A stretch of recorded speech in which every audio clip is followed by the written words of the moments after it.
Okay, well, I guess we'll just jump into this. In all honesty, this is my first interview solo, so we'll just see how it goes. Okay.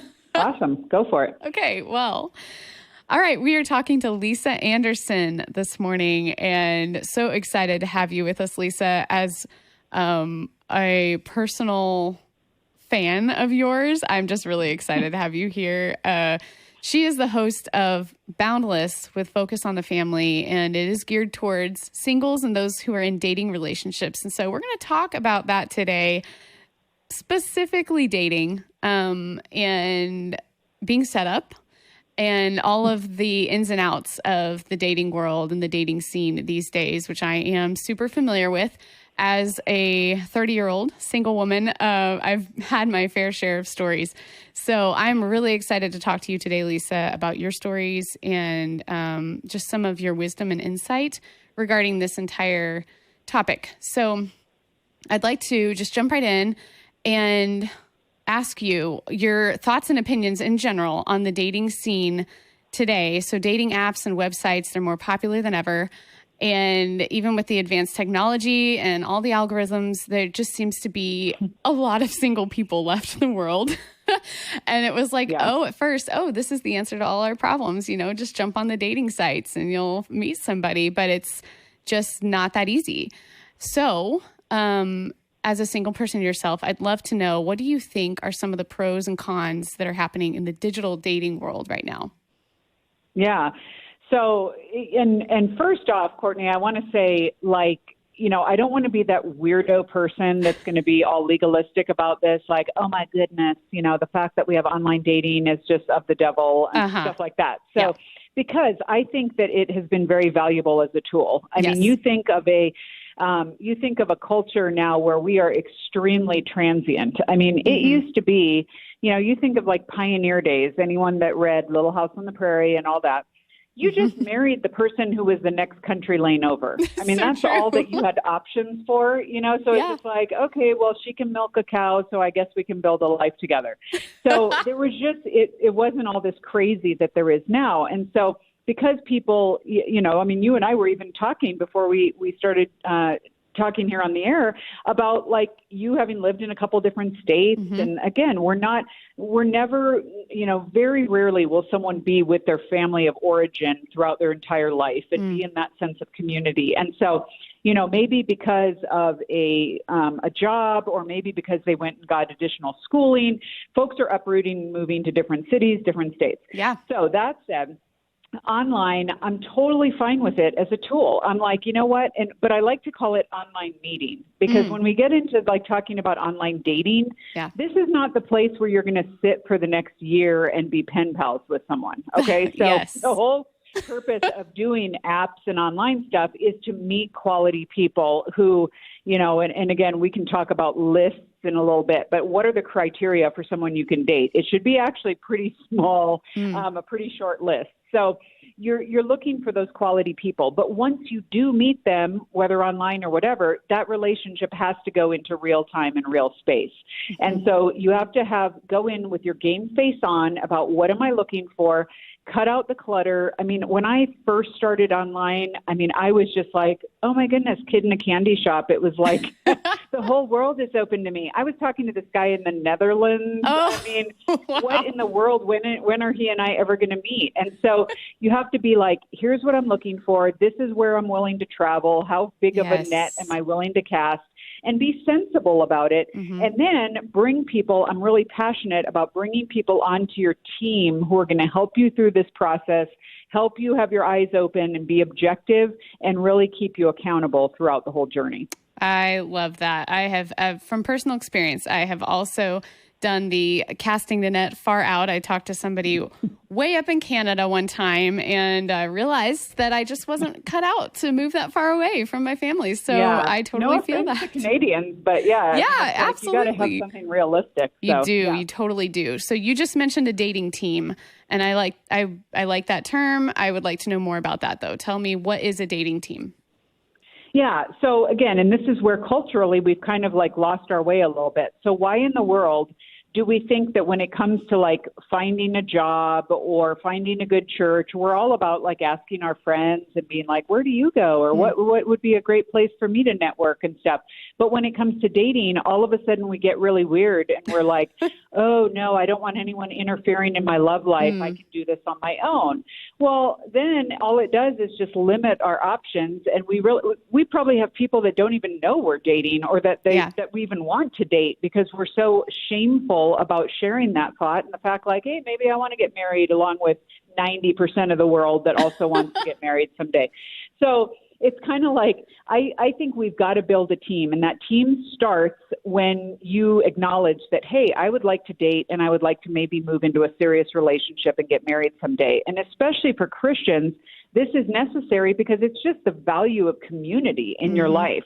And so these are the people who, and again, this isn't the whole world. You don't put the whole world on your dating team. You pick several people who are sensible, who love Jesus, who know you well, and who would be a good match for you.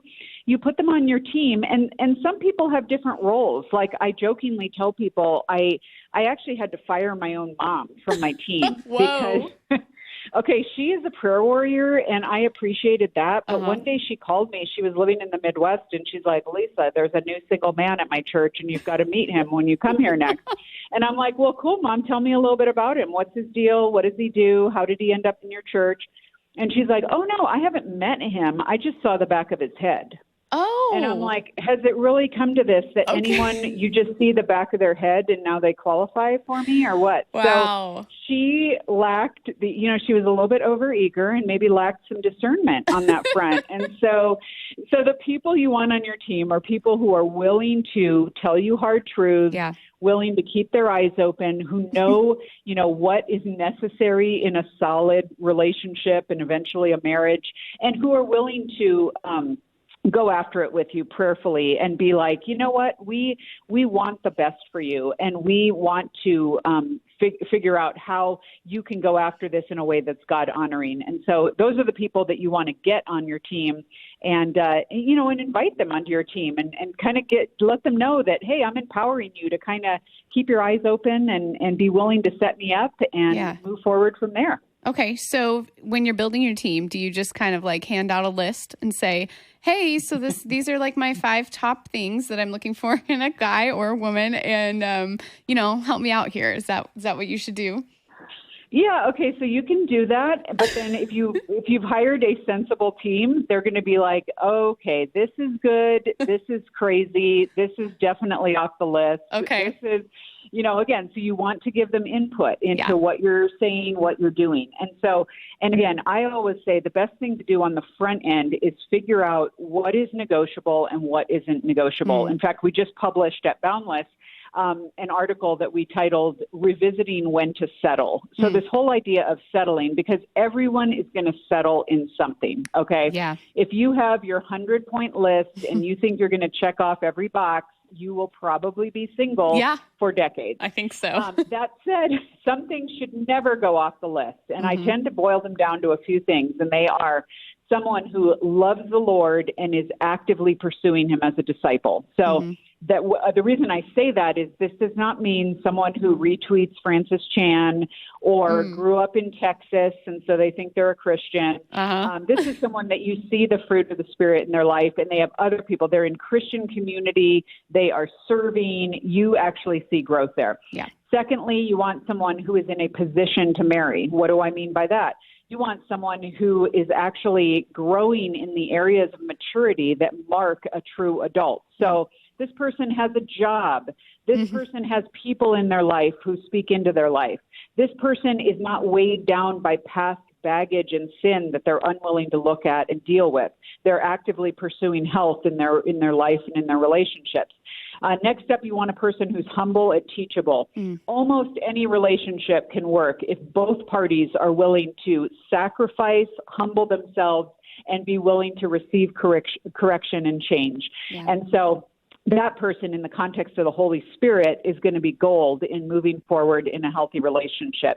And finally, you just want someone who's generally moving in the same direction you are. You know, you've heard the people say, just run your race and then look on either side and see who's running next to you. Mm-hmm. Well, there's some truth to that in the sense of, I remember someone at Boundless, Courtney, telling me they wrote in and they're like, okay, so I'm dating this guy and I think he wants to get married, but he really wants to start an accounting firm here in Iowa, but I feel called to go and start an orphanage in Uganda. Oh. Okay, well, someone's vision has to change. Yes. Otherwise, this is not going to work. And not that both of those aren't valuable, viable missions and callings, Yeah. But that couple cannot last unless someone's willing to take on the vision of the other person or adjust the vision to match kind of both of what they're called to. And so, again, those are just the parameters to go after. And then when you talk about those things with the people on your team, then they can say, and they'll take into account other things like personality-wise, I think this guy might be a great fit for you, or this guy really has a similar mission vision that you do, or this person's kind of different from you, so you would really complement each other. Yeah. Take into account what they have to say because it probably makes sense because they're stepping outside the circle of subjectivity and are willing to really tell you some true things about yourself. Oh, that is so true because I've heard scientifically that when we are in the infatuation stage, our brain literally changes and there are some things that we just can't even see. And so it's so important and valuable to listen to the people. So here's the deal on that. And this is like, Courtney, I'm going to tell on myself here because I think of myself as a super rational person. Like when I do the Myers-Briggs, I'm an ENTP. My T is off the charts. Okay. So I'm like, of course I can date rationally because I'm a logical thinker. Yes. Well, then I started dating this guy and I just lost my mind. I was so into him and I was just making excuses left and right for total red flags. My friends were like, hey, Lisa, maybe you want to consider this. And I'm like, oh, no, you don't know him like I know him. Yes. Classic line. Yeah. All the excuses, all the weirdness to where they finally had to stage an intervention on my behalf of Lisa, this guy is bad news. And it turned out, that he actually had to make some pretty big mistakes in the relationship for me to be like, maybe that's not good. Okay. So here's what I recommend. And this is often super offensive to people and people are shocked that I say this, but on your team, and you can have, more and more people on your team, whoever you want to get, who's great, that's fine. But you're going to have on your team 3 people. And those 3 people are going to be people who have their heads on straight. They love the Lord. They are wise and discerning, and they are truth tellers. They're willing to say hard things. Those people, you give the power that if you are dating someone and all 3 of them agree that the person you're dating is a loser, you cut it off, no questions asked. Okay. And that is just the ability that you are giving them to speak on your behalf when you have departed from the area of rational thought. You are ignoring red flags. You're making excuses. You're thinking well, that's okay. I graduated from the Dave Ramsey Institute and they have $300,000 worth of consumer debt, but we're just going to make it work. We're going to figure this out. Yeah. No, you're not. You're going to implode is what's going to happen. So you want to get these people to be willing to say that hard stuff and say, nope, this is a no-go. And you take that humbly and you take their wisdom and you say, okay, we'll move on from here. There's so much good truth in that. I mean, it's just straight from Scripture. The Lord tells us to listen to those that are, around us, the wisdom, especially from those that are older than us, that have walked the path before us. And there's just so much to gain from that. And I love that so much. Just a couple more things. What if someone needs to be fired from my dating team? How do I go about kindly explaining, I don't really welcome your input anymore? Yeah. Well, okay. So the first thing that you can do is maybe you can just give them a job transfer. So if someone is really well-meaning and well-intentioned, so like my mom was, like I said, my mom was an awesome prayer warrior. I'm like, Mom, I need you to focus on praying for a mate for me, praying for me in the dating process. And it's kind of like just giving her a little modified assignment. Yes. Okay. So it's not, then it was like, okay, now some people are going to, charge ahead and they're going to try to give you all these people, like they're going to have a list of 5 people a week, whatever. And you're just like, with them, you have to be like, okay, you might have to just be straight up honest. Like, okay, maybe right now I just need you to back off. on that. I need you to, it's okay. Let me know. I mean, maybe throw out names my direction. That's fine. Yeah. But I can't have you like in my business and just being, you have to just be kind but firm with them. And if they are really enthusiastic, give them another little assignment of like, hey, well, maybe you can work on helping me come up with blind spots in my life. Maybe you can, let me know, is there anything in me that maybe would be off-putting to guys? And you can kind of help me on that research reconnaissance end of things rather than the straight up setup. So for those people who are just well-intentioned and want to help, do that. The other great way that people can be on your team, with having a specific role but not being the super aggressive or being the person who has to make the discerning choices, is to have them be the inviters. So married people who are listening, if you have a dinner party and invite your single friends. Yes. So especially if you have a couple people that you think you would be, you want to have them meet each other, do it in the context of let's do a game night. Let's do dinner. We're going to host it. We're going to have a backyard barbecue. And by the way, hey, did you know, I don't know if you met my friend Courtney, and so right. Just be sensible about it, and again, this isn't like, hi, I've invited 4 of my married couple friends and now you're the 2 singles, so you put 2 and 2 together. Be suave about it, be kind and savvy in that space. But marrieds, you have so much that you can offer here. Yeah. Even being a listening ear, being a person who's going to give some like boots on the ground wisdom of like, oh my goodness, here's what I've learned in marriage. Here's what's good. Here's what you don't have to worry about. It all goes a long way when you have your heart in it and you have that other person's best interests at heart. Totally. It totally takes the pressure off in a group setting and just makes everyone more comfortable. And I love that idea so much. Just as we wrap it up, I just would like to know, what kind of advice would you give to somebody who says, I can't stand the thought of being set up. It stresses me out. I've done it before. I feel like I'm going to let the people down if I don't jive with this person, the people that set me up. I've been in situations like that before, and it is a little awkward. And so would you say, well, then just scrap the idea of being set up or be more open to it? Well, I would say more. I mean, first of all, it's going to be awkward. Okay, so you have to embrace the awkward. This isn't like, oh, the number one thing I want to do with my weekend is meet a stranger and have to like worry about what's in my teeth over dinner. No, it's going to be awkward either way. But the fact is, you're doing something that's kind of hard, that's going to be new, but you have to keep in mind what ultimately are you doing here? You're not like forcing yourself. You're not, square pegging it into a round hole of like, oh my goodness, I need to do coffee with this person and immediately see if they're a marriage prospect. No, what you're doing at its core is you are meeting a brother or a sister in Christ. Yeah. And I say that when it comes down to dating, even when you're well into a relationship, until that ring is on the finger, this person is a brother or a sister in Christ. Yes. And so you don't go to unnecessary levels of commitment or conversation or connection without really getting those other pieces in place. And so, that person, you just want to put a certain amount of chill on the front end. And it might be like, okay, maybe I just want to start out by only being invited into group settings, or maybe it could be like a double, triple date or something like that. You just do what you're comfortable in. But again, keep your mind open to realize that these are folks that you put on your team because they know you and they care about you. Yeah. They're not out to sabotage you.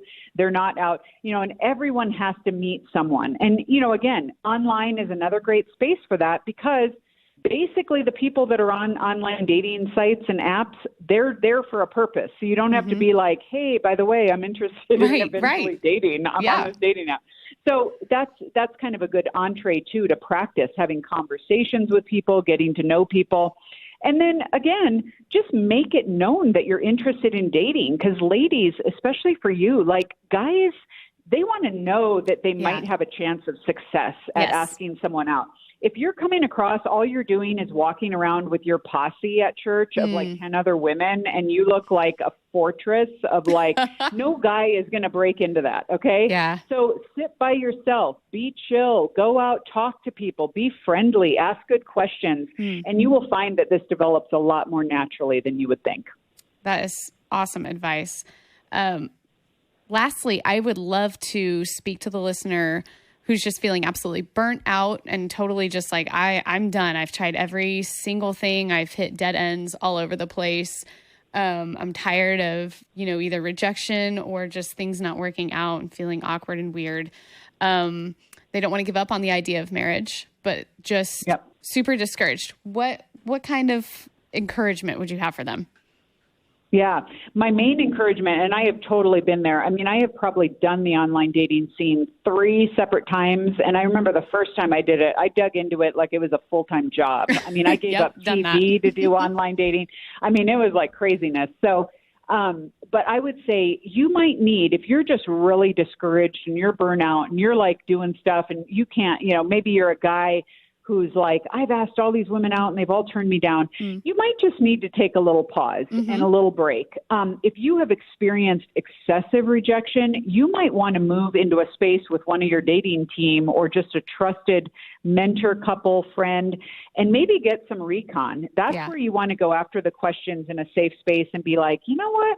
I'm actually trying to date. Do you think there's anything you could objectively tell me about what might be holding me up? I mean, maybe in the way I'm presenting myself or just the way that I respond to people, and be ready. Go into that. You might need a little pint of ice cream by your side, but be ready to take it because, again, in a loving context, this is only going to help you. Yeah. And then finally, what we have to remember on any level is that we have got to trust God with this process. Yeah. God is sovereign. God is the author of marriage. The Bible begins with marriage. It ends with marriage.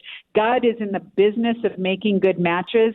I am still single. I never thought I'd be single this long. But Courtney, if God wanted me married next week, he could get me married. He could have me marry someone I met 15 years ago, and he has it in his plan. I mean, we put God in a box and put all our parameters on him. But he knows what's up. He knows what's best for us. God is not up there going, wringing his hands going, oh, my goodness. Everyone in the world I was able to find a match for, but not Lisa. She's my toughest case, Right. No, he's not limited in his resources. And so we know that he's sovereign, that he is good, that he loves us. And if he wants to move us into a relationship, he will move us there. We are open-handed. We do our part, and we can watch what he does. And in the meantime, I always love to say this when I talk about dating, rock out your single season, people. Don't just use it as a waiting room for marriage. God has purposes for you right now where you are. Love where you are, serve people where you are, grow where you are, work on all the stuff that you don't want to have to mess with when you get married. I mean, go after it now, and you will become the attractive, godly, loving person that someone is going to want to be in a relationship with. Oh, my word. That is such solid advice. I feel that so deeply. And again, as a single person, I'm learning to love this stage as well. I never thought that I would actually be able to say that genuinely, but I tell you what, sometimes I just need a nap and I can take a nap in the afternoon with, no concern. Yeah.